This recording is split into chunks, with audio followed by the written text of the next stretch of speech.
Buenas tardes, queridos siervos de la palabra.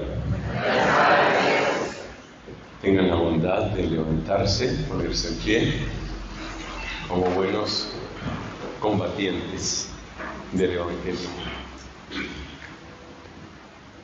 Dios te salve María, llena eres de gracia, el Señor es contigo. Bendita tú eres entre todas las mujeres, bendito es el fruto de tu vientre Jesús.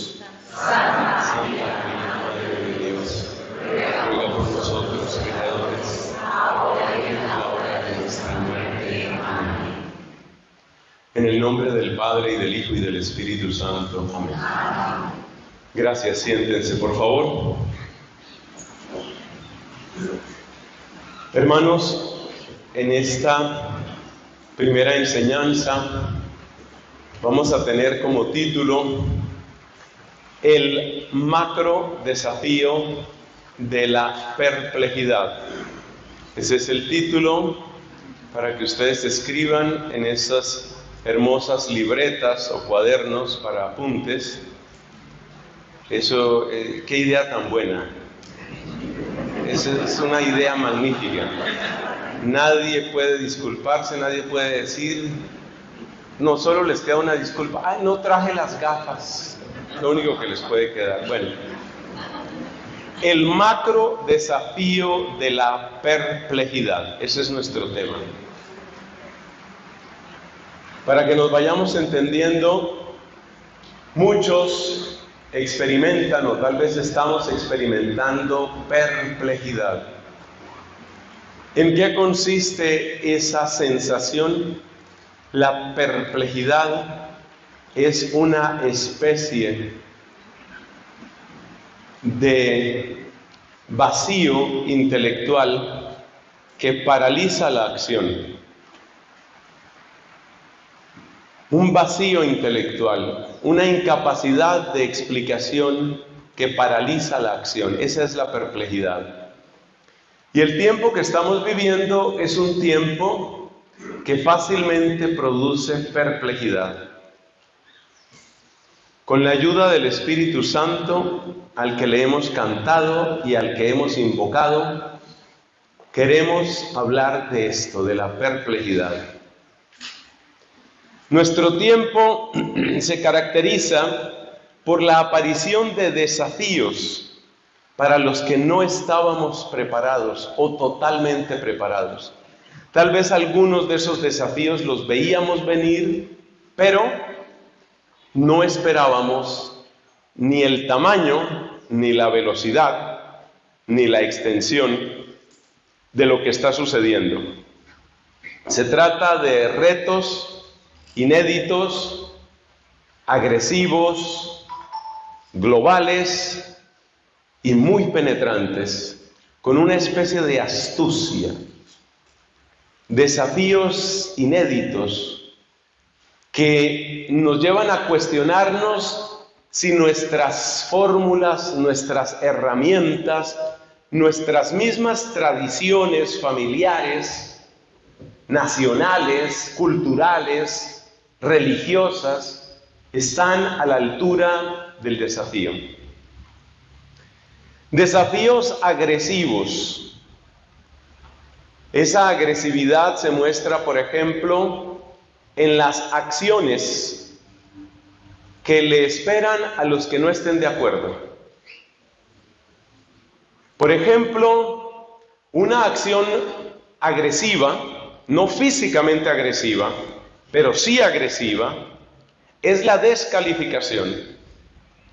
Si tú dices una opinión, por ejemplo, mira, yo realmente no estoy de acuerdo con el matrimonio de personas del mismo sexo. Ay, no sabía que fueras tan atrasado, tan retrógrado. No sabía que tu mente fuera tan cerrada, tenía otro concepto de ti. Es decir, ¿cómo pudieron empacar tanta torpeza en ese tamaño tuyo? Es decir, con esa estatura, con ese peso se podía esperar más de ti. Pedazo de homófobo repugnante, no sé por qué. ¿Por qué te permiten caminar por la calle? ¿Sabes la mazmorra que te aguarda si sigues en ese camino? Ahí no me han pegado todavía, pero mejor que me hubieran dado una cachetada, digo yo. Eso es agresividad.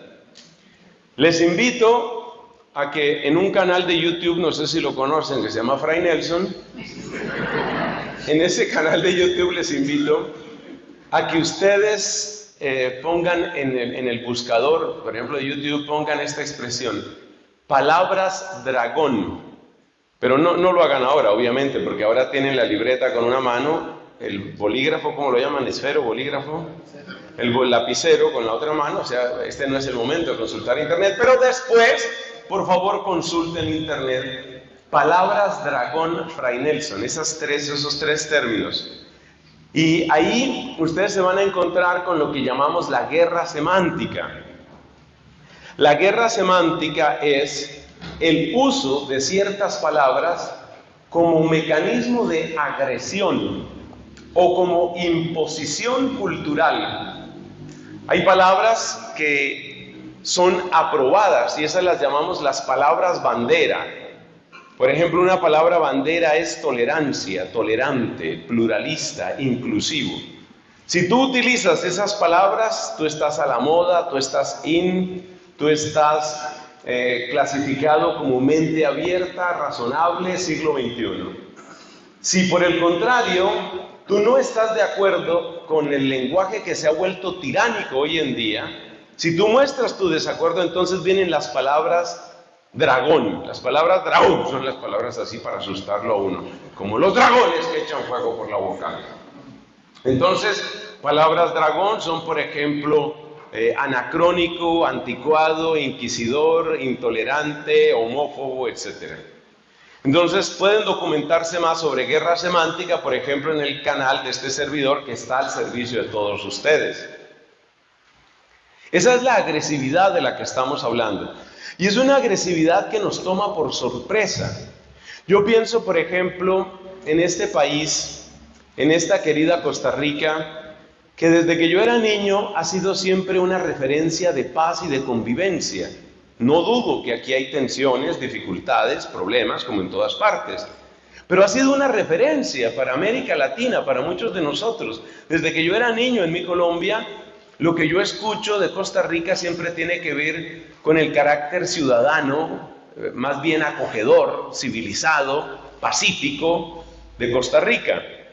Entonces, si uno ha sido educado en un país que es pacífico, que es constitutivamente civilizado, ciudadano, acogedor, y un día una persona te suelta una andanada como la que yo dije antes, que tú eres un intolerante, eres un homófobo, eres todas esas cosas, pues tú te quedas un poco perplejo. Ahí es donde entra la palabra perplejo. Son desafíos globales. Creo que les puedo certificar que esto es así, porque el servicio misionero que el Señor ha puesto a mi encargo, pues me lleva a recorrer distintos países. A lo largo de los años he tenido que viajar desde el sur de Chile hasta el norte de Canadá y predicar en Portugal, en España, en Inglaterra, en Irlanda. Y también viajar al Asia, al Japón, a Hong Kong, a Taiwán, a Corea del Sur. Entonces, bueno, creo que tengo un poco idea de lo que significa, de lo que está sucediendo en el mundo. Y es impresionante, sobre todo en el caso de los jóvenes, es impresionante ver cómo logran uniformar a la juventud. Uniformar a la juventud quiere decir que el joven coreano, surcoreano debo decir, Corea del Norte es un misterio para la mayor parte de la humanidad, el joven surcoreano tiene un pensamiento muy semejante al joven español, que a su vez se parece muchísimo al joven del norte de Inglaterra o del sur de Bolivia. Cuando tú empiezas a unir los puntos, tú dices, oye, esto es realmente global. Y eso te invita a hacerte esta pregunta. ¿Quién está detrás de esto? Porque si yo oigo el mismo lenguaje en el sur de Londres, o en el oeste de Estados Unidos, o en el corazón de Costa Rica, ¿quién pone de acuerdo a la gente? Y como uno no tiene una respuesta inmediata, Uno se queda, ¿cómo se queda? Perplejo. Ahí vamos entendiendo el título, el macro desafío de la perplejidad. En estos desafíos hay bastante arrogancia, bastante cinismo. Así, por ejemplo, una de esas etiquetas que todo el mundo llama hashtags, ¿te acuerdas? Numeral, tal cosa, ¿no? En una de esas etiquetas que estuvo en circulación hasta incluso el primer año de pandemia, 2020, en uno de esos hashtags aparecía esta frase: orgullosa de mi aborto. Proud of my abortion.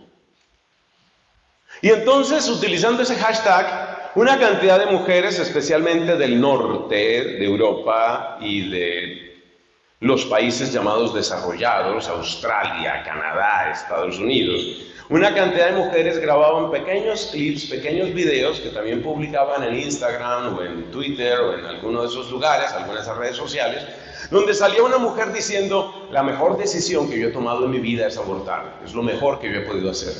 El aborto cambió mi vida para mejor. Nosotros no estamos preparados para eso. Bueno, la mayoría de nosotros no estamos o no estábamos preparados para eso. Para la inmensa mayoría de nosotros, y por ejemplo en un país tan pro vida como ha sido Costa Rica, escuchar que una mujer dice estoy orgullosa de mi aborto es una cosa que te deja perplejo. Te deja perplejo. No estamos preparados para eso. Pero igualmente tampoco estamos preparados para un mensaje de irreversibilidad que ha calado especialmente en nuestros jóvenes. Una y otra vez ustedes me escucharán que hago referencia a la juventud. ¿En qué consiste el mensaje de irreversibilidad? Lo irreversible es lo que llegó para quedarse, lo que parece que es un cambio inevitable, ineludible, imposible de frenar. Así, por ejemplo, cuando hace unos 3 años o cosa parecida, el Congreso en Argentina rechazó la legalización del aborto, las abortistas que utilizan comúnmente sus pañuelos verdes, las abortistas salieron llorando a mares, lamentándose el atraso de Argentina, pero pronto se repusieron, hicieron un duelo corto y empezaron a gritar: será ley, será ley, será ley. Es decir, todas estas chicas, muchas de ellas adolescentes argentinas, estaban convencidas: es irreversible, esto no lo para nadie, llegará a todas partes, será ley en todas partes. Y por consiguiente ha sucedido lo mismo en mi país. En Argentina sucedió, entonces en Colombia sucedió. La Corte Suprema de Justicia, que es una vergüenza, la Corte de Colombia, por muchas razones que no voy a exponer aquí, pero es una vergüenza, completamente vendida está todas estas ideologías. La Corte Suprema de Justicia declaró que no era constitucional penalizar el aborto, sucedido incluso hasta la semana número 24, es decir, hasta que el niño es absoluta y plenamente viable según los estándares médicos de hoy. Eso declaró la Corte Suprema. Y entonces las abortistas de Colombia, con su pañuelo verde, aclamaban, festejaban. Ahí está la arrogancia, ahí está el cinismo, y ahí está la convicción de muchos jóvenes de que esto es irreversible. ¿Y por qué el concepto de irreversibilidad es tan importante en esta conversación? ¿Por qué es tan importante? Te lo voy a decir. Porque muchos de nuestros jóvenes, sin pensarlo ellos, sin pensarlo conscientemente ellos, tienen la idea de que hay que subirse al bus ganador, hay que subirse al equipo ganador. Nadie quiere pertenecer al equipo perdedor, nadie quiere subirse al bus que se va a malograr o se va a dañar o se va a varar, decimos en mi país. Nadie quiere subirse a ese bus. Todos queremos subirnos al bus ganador. Entonces, en la medida en que este lenguaje cala profundamente en los corazones de los jóvenes, ellos se vuelven abortistas o se vuelven entusiastas de matrimonio igualitario por un fenómeno interesantísimo, que es el fenómeno de la atracción de la mayoría. El fenómeno de la atracción de la mayoría consiste en esto. Imagínate que yo estoy hablando, no lo hagan ahora, por favor, lo que voy a decir, porque quizás a alguien se le ocurre. Este templo en el que estamos tiene 3 puertas principales. Imagínate que mientras yo estoy hablando, se levantan 10, 12 personas, por ejemplo, 10, 12 personas se levantan y gritan, cuidado, cuidado, peligro, y corren hacia esa puerta. Aunque tú no entiendas lo que está pasando, el ser humano es gregario. Tú te levantas y no piensas en la puerta de allá, ni en la puerta de allá, ni piensas en quedarte sentado. Tú sigues la corriente. Pues los más vulnerables de toda la sociedad son los niños y los jóvenes. Ellos no quieren pertenecer al bus perdedor, no quieren ser los rezagados, no quieren ser los distintos.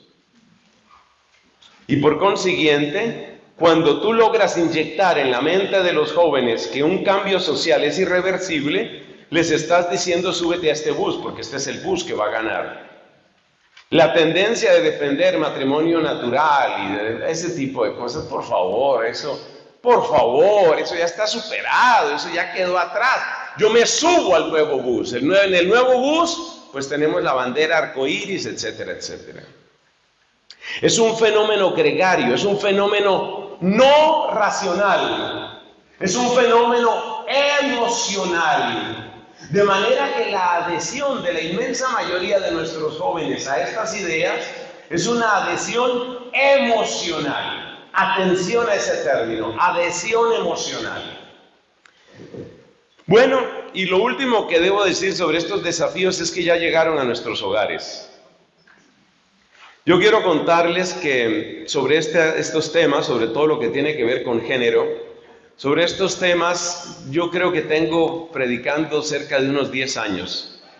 Y cuando empecé a hablar, no el único, otros lo han hecho por supuesto y lo han hecho mejor y más abundantemente que yo, pero cuando empecé a hablar de estos temas de género y cuando empecé a darme cuenta que había todo un programa de homosexualización de la sociedad, es que la primera vez, yo no sé, no quiero presumir de nada porque no sirve que yo presuma, es inútil, es estéril. Pero yo quiero contarles que hacia el año 1996-97, eso equivale a hace 25 años, yo era un joven sacerdote, me acuerdo que yo estaba en una reunión con un grupo de chicas candidatas para consagrarse, una consagración laical. Y estábamos hablando de distintas presiones sociales que está experimentando la mujer, que estaba experimentando la mujer hace 25 años. Y por primera vez dije la palabra, no sé si eso quedó grabado, pero por primera vez dije la palabra, hay un programa de lesbianización de la sociedad. La lesbianización de la sociedad. Poco tiempo después vino el famoso beso en la boca entre Madonna y Britney Spears, y después empezaron todas las actrices y las celebrities y las influencers a declararse también que son por lo menos bisexuales, porque además vende mucho más decir que tú eres bisexual a decir que tú eres homosexual. Entonces este es un asunto que ya llegó a nuestros hogares. Algunos de nosotros, si tomo esa cifra, 1997, algunos de nosotros estamos hablando de esto desde hace 25 años. Y la manera como la gente nos recibía era, pero qué exagerado, pero qué fanático. No. Eso, no, es decir, eso es un rigorismo moral que se te ha metido, Nelson. ¿Qué no me han dicho fariseo, rigorista, inquisidor? Todo ese tipo de cosas. Y la gente repite esos estribillos hasta que la hija de 12 años le dice, mamá, te quiero decir algo. Es que yo creo que a mí me gustan más las chicas. Ese día se agarran la cabeza y dicen, ¿y ahora yo qué hago? ¿Y ahora yo qué hago? ¿Y ahora yo qué hago? Por Dios, llevamos 25 años hablando de esto. Pero como hemos escrito y como hemos dicho, la gente no pone cuidado hasta que le pisan la casa. Hasta que le pisan la casa. Hasta el día en que tu hija te dice eso, porque es el día en que quiere presentarte a la novia que ella tiene. En ese día, entonces, los papás dicen, ¿hasta dónde hemos llegado? ¿Hasta dónde hemos llegado? Pues hemos llegado hasta donde hemos permitido que las cosas lleguen. La respuesta a la pregunta ¿hasta dónde hemos llegado? Es esa. Nuestra cobardía, que es complicidad, ojo con eso, la cobardía es complicidad. Nuestra cobardía, que es complicidad, es la que ha permitido que lleguemos hasta donde hemos llegado. Y si no hacemos nada, seguiremos llegando a otros extremos. Es así. Pues ya viste las grandes propuestas con todos los problemas que tiene América Latina, con todos los problemas que tiene nuestro continente. Ya ves la gran propuesta de la OEA. Hay que imponer los baños unisex en todo el mundo. En toda América, baños unisex. Esas son las prioridades.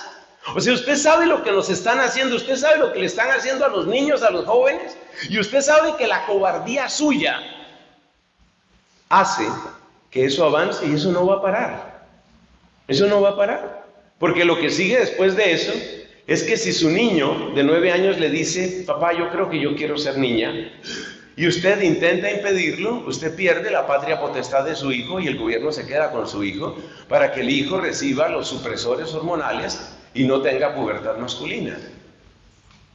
Y esto sigue. Bueno, estos desafíos que nos dejan perplejos porque uno no estaba preparado para esto, es mentira. Vamos a decir que algunos de nosotros lo veíamos venir y no es que uno tenga una revelación especial, no. Es simplemente que uno trata de aplicar lo que dijo Jesús en el Evangelio. ¿Y qué dijo Jesús en el Evangelio?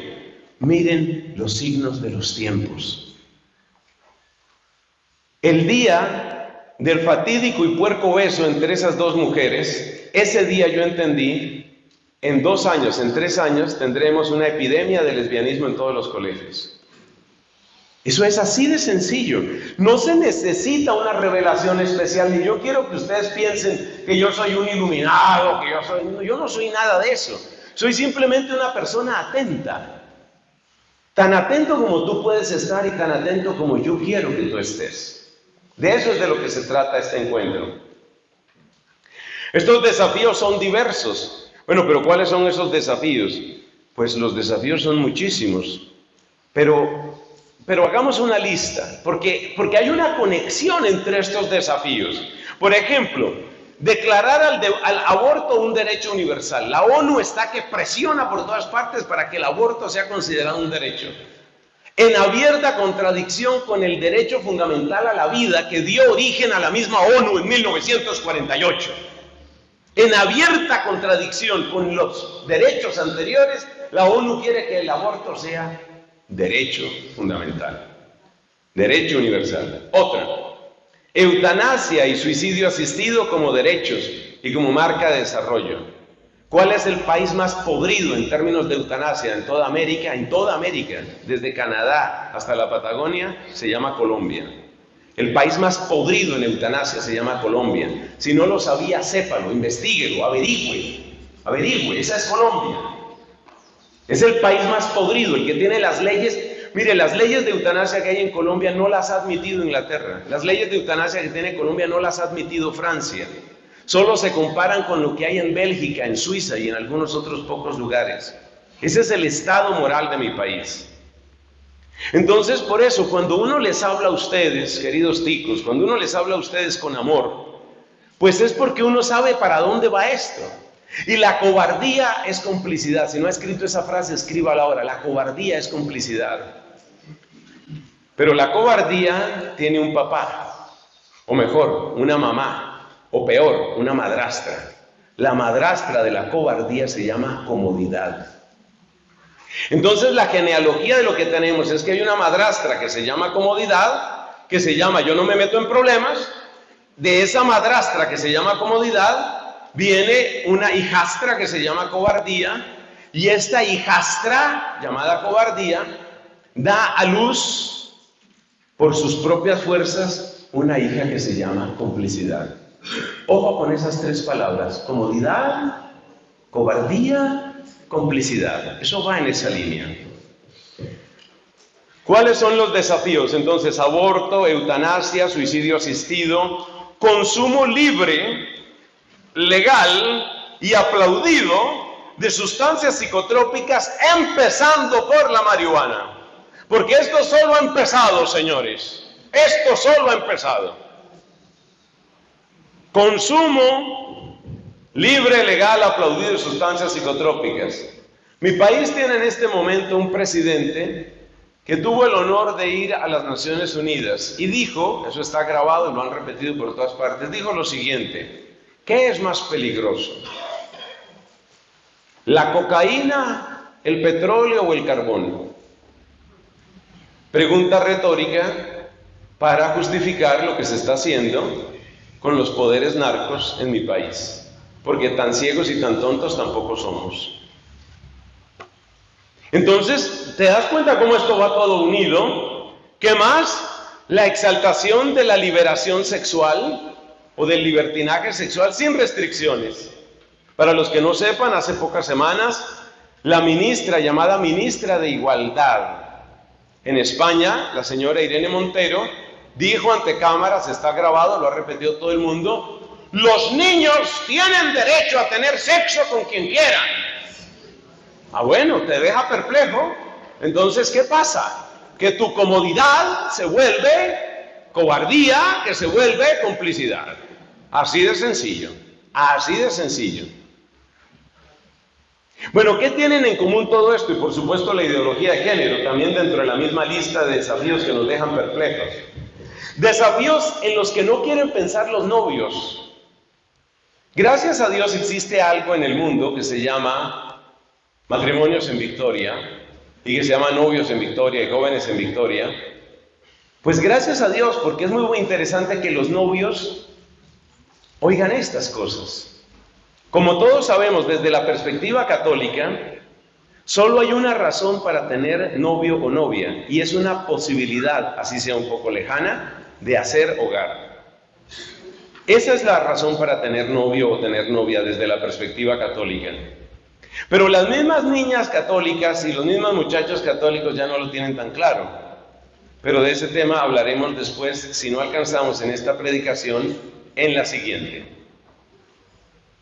Entonces, ¿qué sucede? Hay que hablarles de esto, porque no quieren enterarse de esto. No quieren enterarse, los muchachos actuales no quieren enterarse de que es monumentalmente, terriblemente difícil el mundo que viene. No piensan en eso. O piensan tal vez que como no quieren hijos, pues las mascotas no serán tan afectadas. ¿Qué tienen en común estos desafíos? ¿Qué hay en común entre aborto, eutanasia, consumo libre de drogas, libertinaje sexual, ideología de género? ¿Qué hay en común entre todo eso? Sí hay una raíz común. Una raíz que apesta a azufre. ¿Qué tienen en común? Mira las cosas que tienen en común. Yo tengo señalados aquí 5 puntos. Todos estos desafíos implican una antropología en la que el hombre decide desde su autonomía absoluta. Esta es la religión, es una religión, la religión de la autonomía absoluta. ¿Qué significa la palabra autónomos? Pues autos en griego significa sí mismo, nomos significa ley, autónomo es el que se da ley a sí mismo, es el que es ley para sí mismo. Autonomía absoluta quiere decir que yo ¿dispondré de qué? Yo dispondré de mi vida, por eso me mato cuando yo quiera. Dispondré de mi cuerpo, por eso lo que pasa en mi cuerpo yo lo decido, mi cuerpo, mi decisión. Dispondré de mi sexo, por eso yo me acuesto con quien quiera y a la edad que quiera y durante el tiempo que quiera. Dispondré de mis afectos, me enamoraré como yo quiera, cuando yo quiera y dejaré de querer cuando yo quiera. ¿Te das cuenta ya lo que tienen en común todas estas tendencias? Es la religión del hombre idolatrado, es el ser humano idolatrado. Es la religión que pone en el centro al ser humano precisamente para volverlo el peor de los esclavos. Escribe eso si te conviene. La frase completa es: estamos frente a la religión entre comillas, por supuesto. Estamos frente a la religión que pone al hombre en el centro para volverlo el más desgraciado de los esclavos. Pone al hombre en el centro para volverlo esclavo. Esa es la gran paradoja de todos estos desafíos. De lo que se trata es de eso. Estamos ante la religión, entre comillas, que pone al centro al hombre, o sea, al ser humano, por supuesto, que pone al centro al hombre para convertirlo en el más desgraciado de los esclavos. Y tú te puedes preguntar, ¿por qué poner al hombre al centro lo vuelve esclavo? Respuesta: poner al hombre al centro lo vuelve esclavo porque es ponerlo en las garras de sus deseos, y nada te vuelve tan manipulable como estar en las garras de tus deseos. Una vez que tu deseo está encadenado a la pornografía, a la cocaína, como quiere el presidente Petro, una vez que tu cuerpo está encadenado porque eres un ludópata. En la ciudad de Medellín tuvimos hace poco un alcalde cuyo gran logro fue abrir el mayor número posible de casinos en un periodo de alcalde. Se trata de eso, que algún vicio te agarre. Si no te agarra el porno porque no es lo tuyo, que te agarre la droga. Y si no es la droga, el juego. Y si no es el juego, el trago. Y si no es el trago, libertinaje. ¿No te das cuenta lo que nos están haciendo? Lo que nos están haciendo es lanzarnos redes a nosotros y sobre todo a los niños. Lanzarles todas las redes para ver en cuál caen. Entonces es nuestro deber, y sobre todo es deber de ustedes, señores y señoras, siervos de la palabra, es deber de ustedes advertir esto. Porque dice el profeta Ezequiel, mejor, dice Dios a través del profeta Ezequiel: si yo te digo que le adviertas al malvado que se convierta y él no se convierte, él morirá por su culpa, pero tú salvaste tu vida, porque tú lo advertiste. Pero si yo te digo que le adviertas al malvado, conviértete, y tú no se lo dices, él morirá por su culpa, pero a ti te pediré cuentas de su sangre. ¿Usted cree que ser siervo de la palabra es nada más que a uno lo reúnan y le den monedas de chocolate y le regalen una libreta y ya soy siervo de la palabra? Ser siervo de la palabra es tener una responsabilidad impresionante. Y si esto digo de los siervos de la palabra, yo digo, Señor Jesucristo, y yo que soy religioso, y yo que soy sacerdote, y yo que pertenezco a una orden que se llama Orden de Predicadores, ¿no es verdad lo que dice el apóstol Santiago en su carta? El apóstol Santiago dice en su carta: no quieran ser todos siervos de la palabra. Bueno, no dice exactamente así, pero dice parecido, dice: no quieran ser todos predicadores, no quieran ser todos maestros, es la palabra exacta, didáscalos. No quieran ser todos maestros. Y advierte, porque nosotros, los didáscalos y los maestros, tendremos un juicio más severo. Tendremos un juicio más severo. Luego busca usted la cita, eso está en la carta de Santiago. Entonces, ¿qué recomienda Santiago? No se meta, siervo de la palabra, no se meta. Si se metió, sálgase.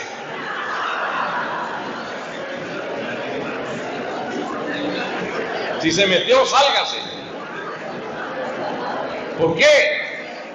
Porque el día que usted se esté muriendo, por allá esté muriéndose, usted se acordará: no advertí a los jóvenes de lo que tenía que advertirles. Vamos a decir que por la misericordia de Dios usted se salva. Y vamos a admitir que este servidor también. Pero calcule el purgatorio que le va a tocar a usted. ¿Por qué? Porque la comodidad es madrastra de la... ¿qué dijimos?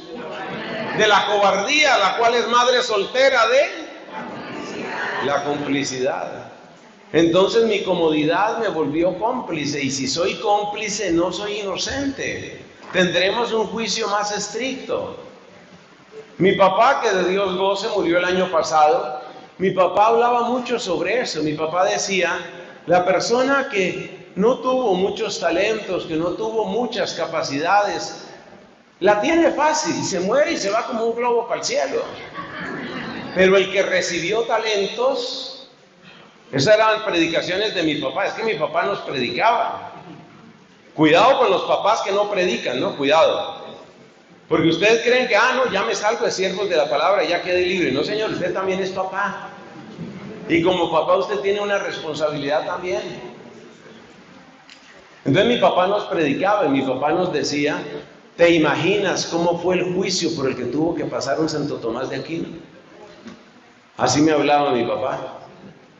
¿Te imaginas cómo será el juicio? Y yo lo escuchaba respetuosamente y decía, ¡qué responsabilidad! Pero claro, el Señor no nos deja solos.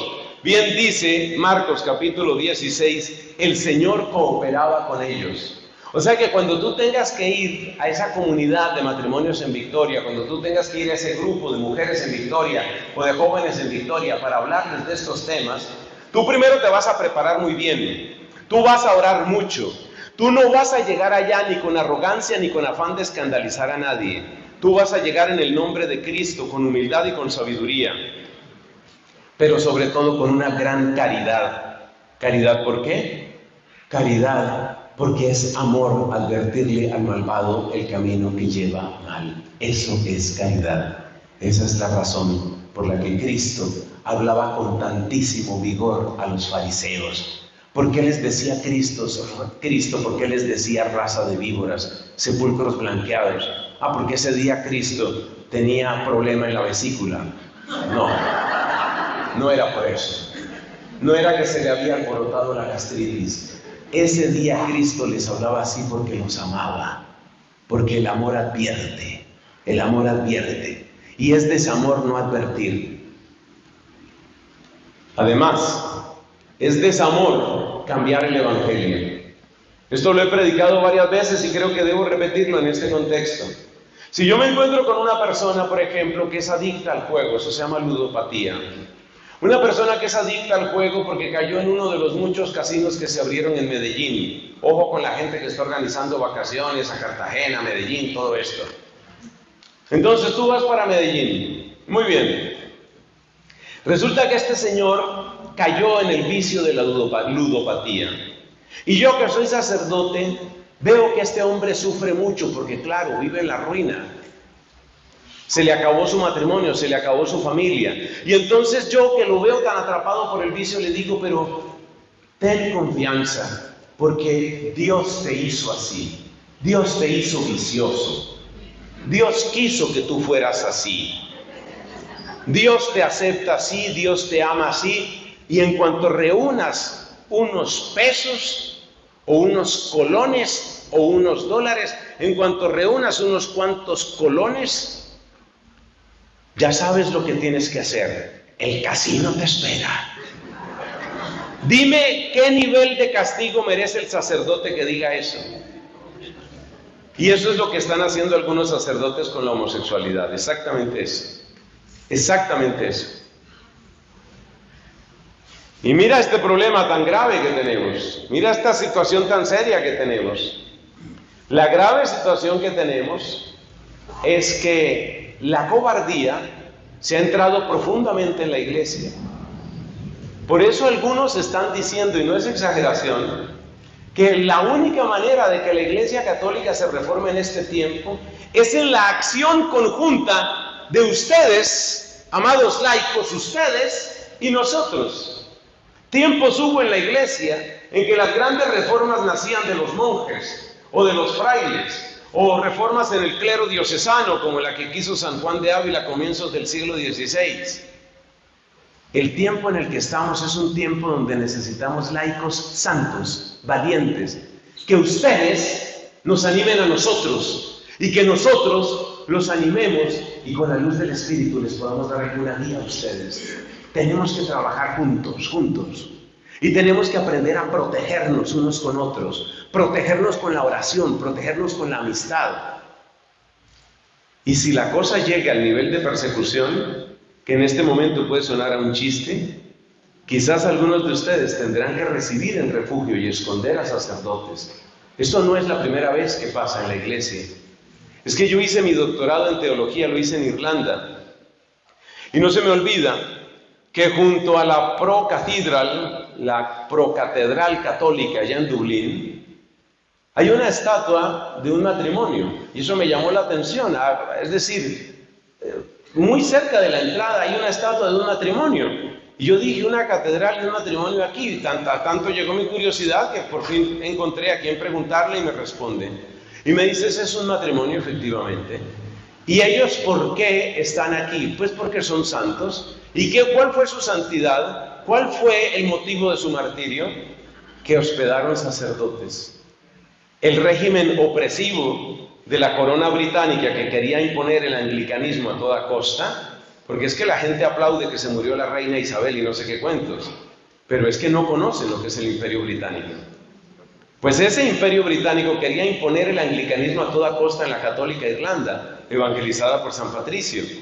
Y entonces hubo matrimonios que escondían sacerdotes, y a este matrimonio lo metieron a la cárcel. ¿Y cómo murieron? Murieron en la cárcel porque el proceso de ellos nunca terminaba de aclararse. No llegaban a juicio. Mira, estamos viendo. En la práctica los condenaron a cadena perpetua. Y tanto él como ella murieron en la cárcel por hospedar sacerdotes. Yo cuando escucho esas historias, que las oí allá en Irlanda directamente de la gente que conoce el tema, yo me pregunto, ¿y si eso pasara hoy? ¿Habría quien nos hospedara a nosotros? A los que tenemos que hablar como ustedes me están escuchando ahorita. ¿Habría quien nos hospedara, quien pusiera en el frente de batalla incluso su libertad, como ese matrimonio irlandés de hace unos cuantos siglos? Es una pregunta que se la dejo, para saber si usted tiene realmente su fe católica bien puesta, o si es apenas un barniz. Hermanos queridos, ¿qué más tienen en común estos desafíos? Tienen como objetivo preferido a niños y jóvenes. ¿Por qué? Porque son los más vulnerables y porque el vicio que adquiere un niño usualmente lo acompaña durante casi toda la vida. Como sacerdote lo puedo decir. Uno escucha en confesión hombres ya mayores, sobre todo hombres, pero también hay mujeres que han caído en esa situación, grandes consumidores de pornografía. Y ellos mismos dicen espontáneamente, es que yo empecé cuando yo tenía 12 años, es que yo empecé a los 10 años. Es que yo empecé con la masturbación y no sé qué a los 9 años. Lo que se adquiere de niño te acompaña fácilmente el resto de la vida. Por eso estos que tienen su agenda muy clara y muy precisa, saben a dónde disparar. Además, el adulto es más difícil de convencer, mucho más difícil. El joven es vulnerable, no hay que invertir tanto, está sujeto a la inercia de la moda y además el vicio que adquiera le va a acompañar toda la vida. Yo he conocido en Estados Unidos consumidores de marihuana de 60, de 65 años que empezaron a los 15. Llevan 50 años consumiendo marihuana. Algunos quieren dejarlo, otros no. Otros no. Otro rasgo común que tienen estos desafíos, como los estoy llamando, detrás de ellos hay colosales intereses económicos. Colosales intereses económicos. Detrás de la legalización de la cocaína, que fue lo que dejó sugerido el presidente Petro en la ONU, detrás de la legalización de la marihuana recreativa, medicinal, siempre quieren encontrar puertas por un lado o por otro, detrás de esa legalización hay colosales negocios. Yo tengo amigos, yo no tengo muchos amigos ricos, pero tengo amigos, algunos de ellos en buena posición, sobre todo para enterarse qué está pasando en el mundo empresarial en Colombia.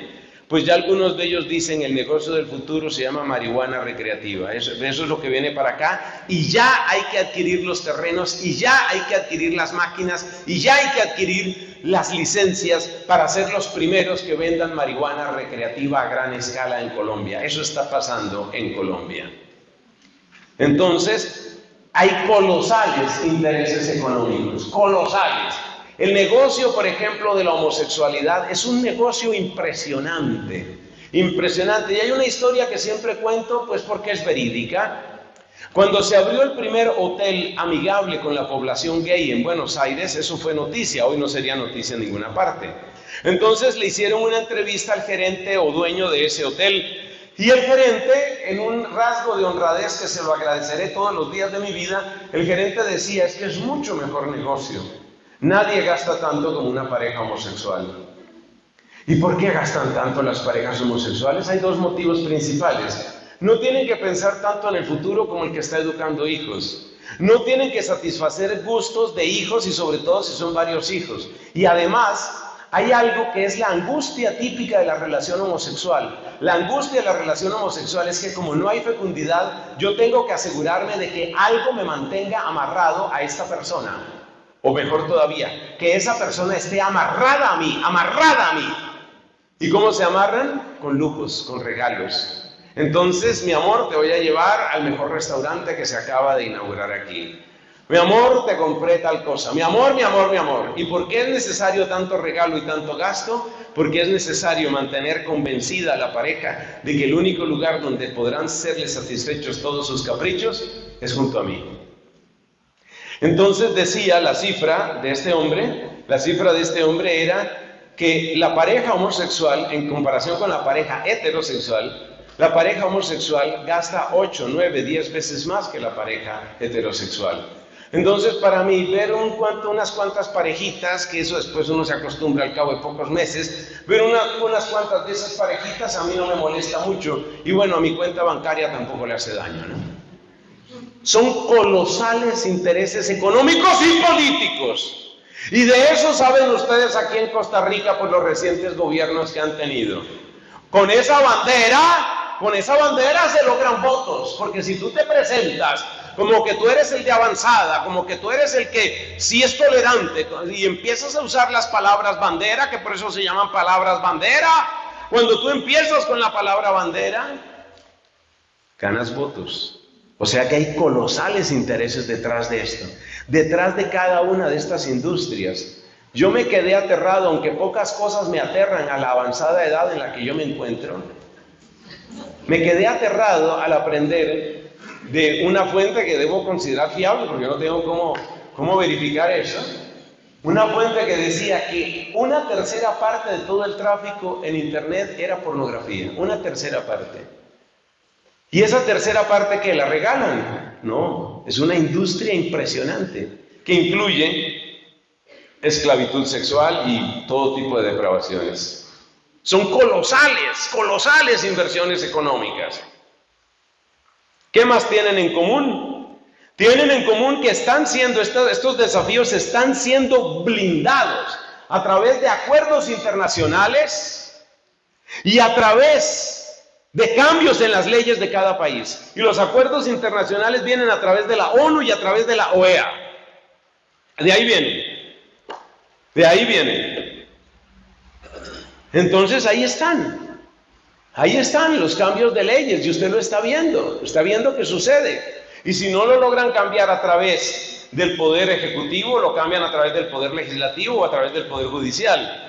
En Colombia, como no lograban la ampliación total del aborto, porque hay una repugnancia al aborto que todavía queda en mucha gente en mi país, como no lo lograban y como no lo iban a lograr, la despenalización que querían, no la iban a lograr por vía legislativa, pues les resultó mucho más fácil convencer o terminar de convencer a los magistrados de la Corte Suprema. Eso es lo que está sucediendo. Claramente lo que está detrás de todo esto es lo que llamamos nuevo orden mundial. ¿Y quién está detrás del nuevo orden mundial? Tu teoría es tan buena como la mía.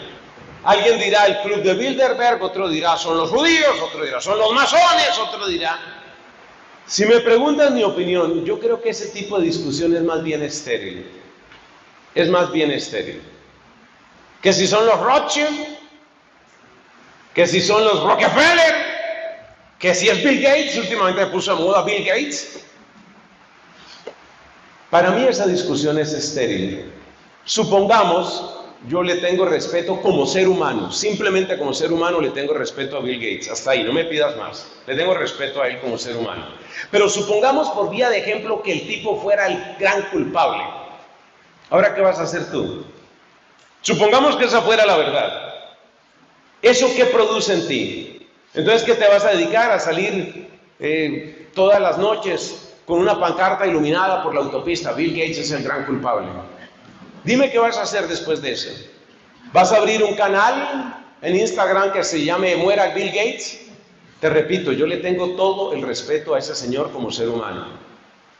No estoy diciendo nada contra él. Es estúpido, esas discusiones son estúpidas y sirven únicamente para tratar vanamente de salir de la perplejidad. Supongamos que el clan Rothschild o un conglomerado de empresas gigantesco que se llama BlackRock, supongamos que BlackRock es lo que está detrás de todo esto. ¡Oh, por fin lo descubrimos! Son BlackRock. Y los BlackRock son este señor y este señor y este otro señor. Sí, son ellos son. Nos hemos pillado, son ellos. ¿Y ahora qué haces? Bueno, son ellos. ¿Sabes qué es lo único que puede hacer uno? Rezar por ellos. Eso no sirve. Lo que nosotros tenemos que hacer es distinto. Y es muy importante que ustedes no se pierdan la segunda predicación, donde vamos a hablar de lo que se puede hacer. Pero eso de estar buscando culpables, a ver si son los Rockefeller, es la masonería. Yo sabía que era la masonería, son los masones. Yo no estoy defendiendo a los masones. Además tengo muy claro lo que la iglesia enseña sobre la masonería y no lo voy a repetir aquí.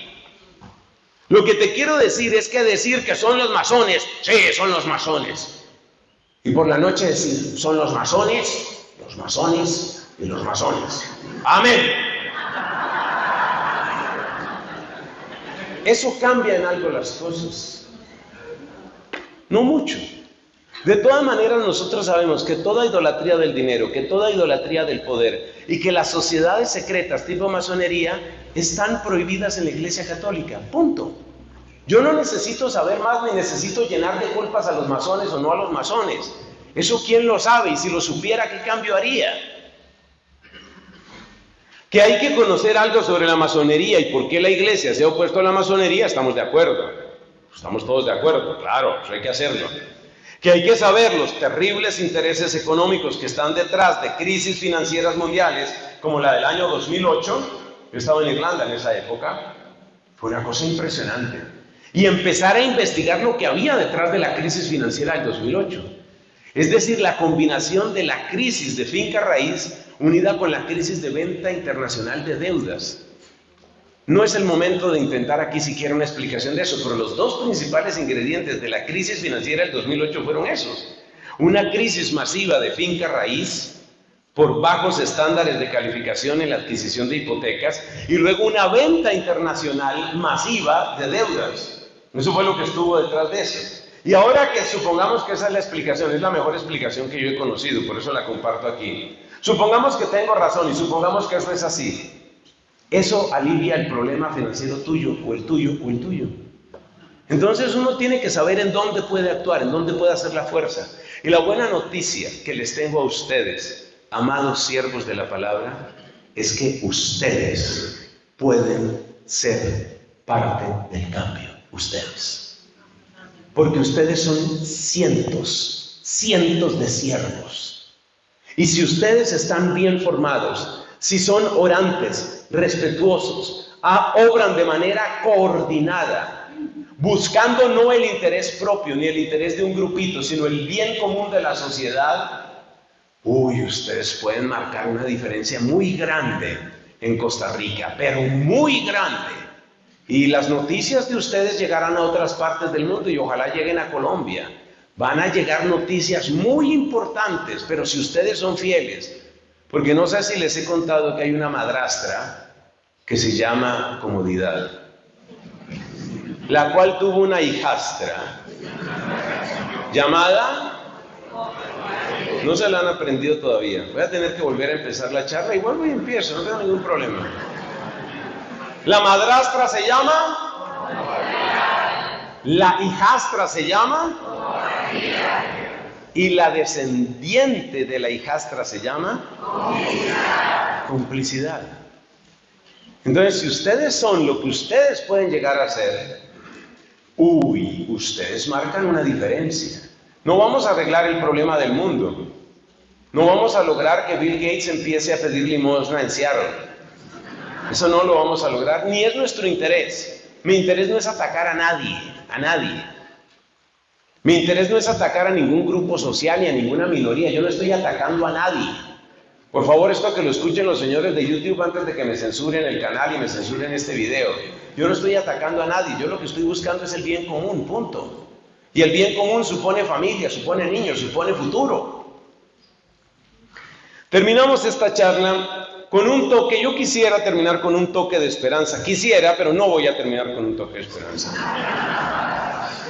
Esta primera charla termina comentándoles por qué los recursos tradicionales, es decir, los que estaban en tu manual de ser papá, en tu manual de ser esposo, en tu manual de ser católico, por qué los recursos tradicionales que estaban en tu manual de ser tico, en tu manual de ser civilizado y de este hermoso país, por qué esos recursos no están funcionando.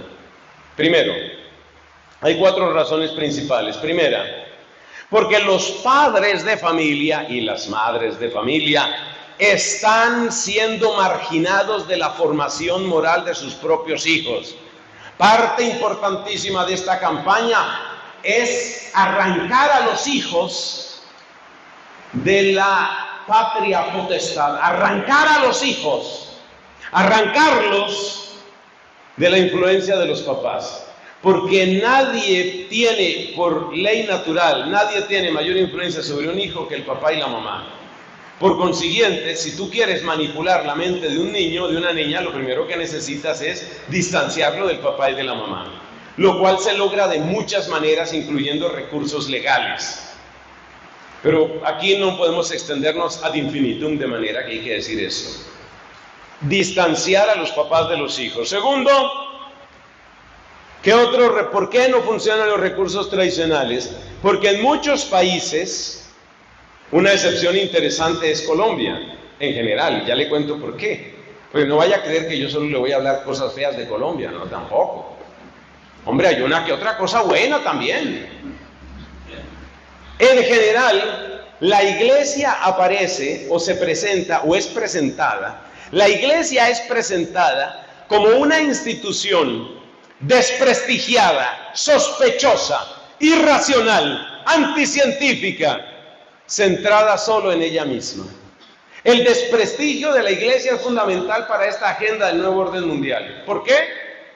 Porque después de los papás suele suceder que quienes más tienen influencia, especialmente en niños y jóvenes, son los educadores, son los sacerdotes, son los catequistas. Entonces hay que arrancar a los niños de la influencia, de la esfera de influencia de los sacerdotes y de la iglesia. ¿Por qué les he dicho, este es un paréntesis muy breve, por qué les he dicho que Colombia es una pequeña excepción? Porque esto no ha funcionado exactamente en Colombia. Pues entre otras cosas porque Colombia ha tenido una colaboración tan activa, la iglesia de Colombia, la iglesia católica en Colombia ha tenido una colaboración tan activa, tan visible, tan relevante en los distintos intentos de paz, que es muy difícil en Colombia en este momento lograr un desprestigio global. Pero lo están intentando. El último ataque que acaba de avanzar ya en la Cámara Legislativa es el ataque tributario a la iglesia. Es el ataque tributario, cuyo propósito, liderado por cierto senador, por este momento no diré el nombre del senador, cuyo propósito es presentar a la iglesia como una institución egoísta que solo busca privilegios. Entonces hay que desprestigiar. Es interesante, Matrimonios en Victoria es muy interesante, porque me doy cuenta que es parte del carisma, que el matrimonio en Victoria se le apaga el micrófono.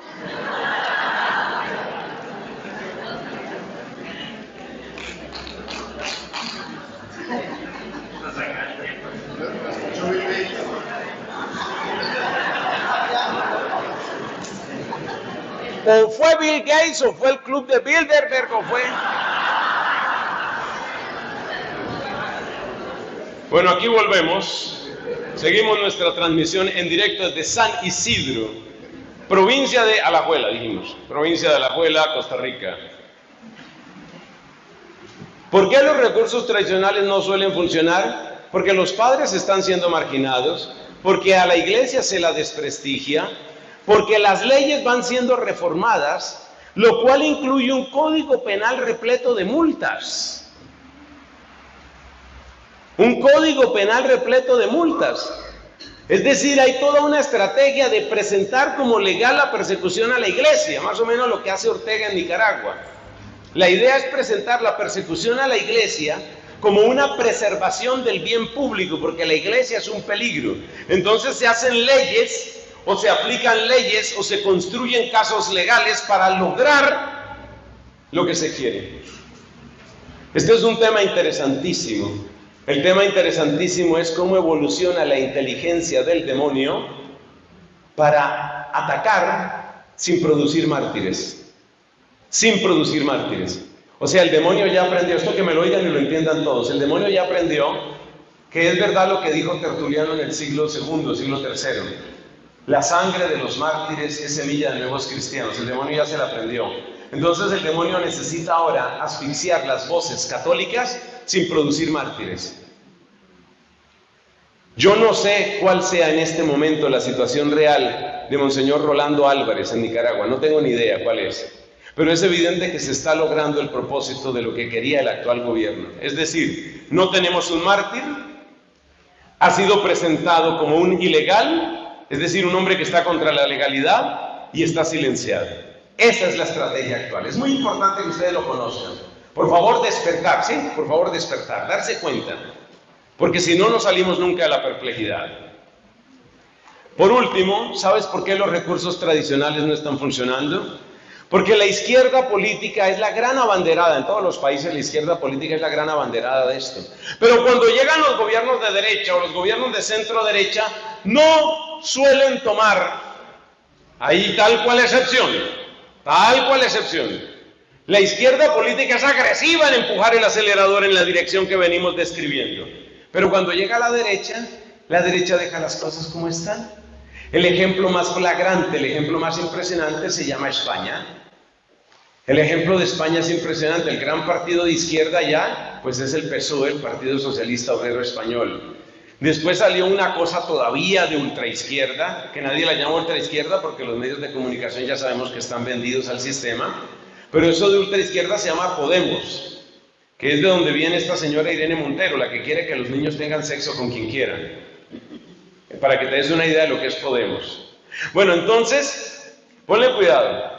En España, el PSOE mete el acelerador, más divorcio, más aborto, más eutanasia, y mete y acelera todo lo que puede. Después de un tiempo llega alguien de derecha, y cuando llega el de derecha, por ejemplo, llámese Aznar o Rajoy, cuando llega el de derecha, deja las cosas como están.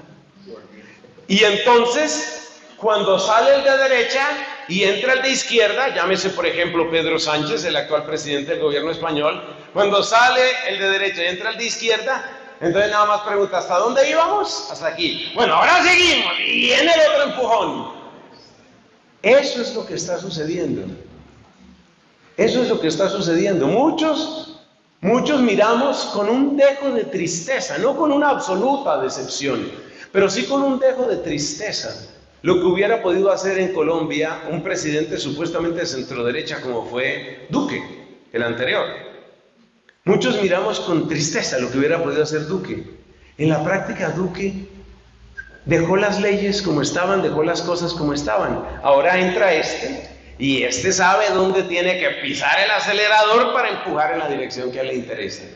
Entonces, frente a estas realidades de papás marginados, de iglesia desprestigiada, de leyes hechas según conveniencia, leyes amañadas, y según esta estrategia de la izquierda y de la derecha, pues ahora entendemos por qué los recursos tradicionales no funcionan. Y aquí me faltó agregar uno que es importantísimo: la complicidad de la inmensa mayoría de los medios de comunicación y la complicidad implícita de las redes sociales. Complicidad implícita. Entonces, ¿cómo podrán batallar los papás, las mamás? Muchas veces se quedan paralizados en la perplejidad. Pero si usted no quiere quedarse solamente paralizado en la perplejidad, es necesario que oremos mucho, que trabajemos mucho, y es necesario que nosotros, unidos, veamos cómo buscar el bien común.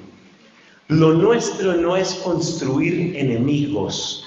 Lo nuestro no es destruir a nadie, lo nuestro es construir, construir, pero muchas veces construir implica reconstruir. Por favor, ponerse de pie para una oración final. Hemos llegado al final de esta primera reflexión.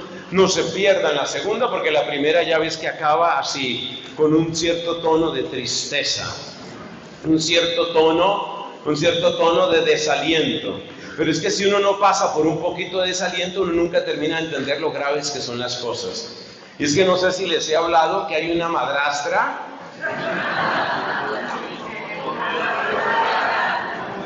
comodidad, madrastra, que tiene una hijastra,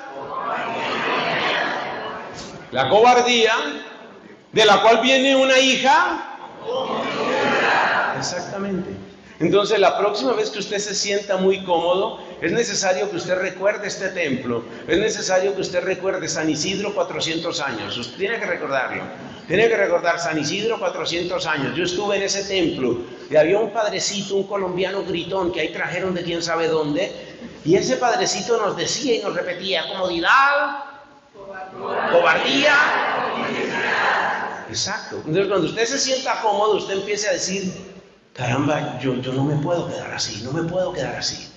Es necesario despertar la conciencia. Oración, Señor. Señor, míranos con piedad. Mira con piedad esta querida nación costarricense. Mira con piedad a nuestra querida América. Mira con piedad a mi país, Colombia. Míranos con piedad, Señor. Hoy tenemos que orar como oró la reina Esther. No te tengo a nadie sino a ti. Porque en muchos casos, en la mayoría de los casos, todos nos han abandonado. Nuestros políticos nos han abandonado, una parte de nuestros sacerdotes nos han abandonado, nuestros escritores nos han abandonado, nuestros filósofos, nuestros artistas, nuestros influencers nos han abandonado. Tenemos que repetir como la reina Esther: Señor, es que no te tengo sino a ti. Y hoy Costa Rica te dice: Señor, no te tengo sino a ti. Y hoy mi corazón te dice: Señor, no te tengo sino a ti. Míranos con misericordia. Y aunque no lo puedan ver nuestros ojos mientras estamos en esta vida, haz tu voluntad, realiza tu plan en este país y en el mundo entero. Maranatá, Maranatá, ven Señor Jesús. Maranatá, ven Señor Jesús, ven Jesús. Ven a reinar Señor Jesucristo, ven a reinar. Ven a hacer realidad tu reino. Sacude de nosotros toda forma de comodidad, toda forma de cobardía y toda forma de complicidad. Que la gloria sea para ti, que viva Cristo Rey. Amén. Amén. Amén.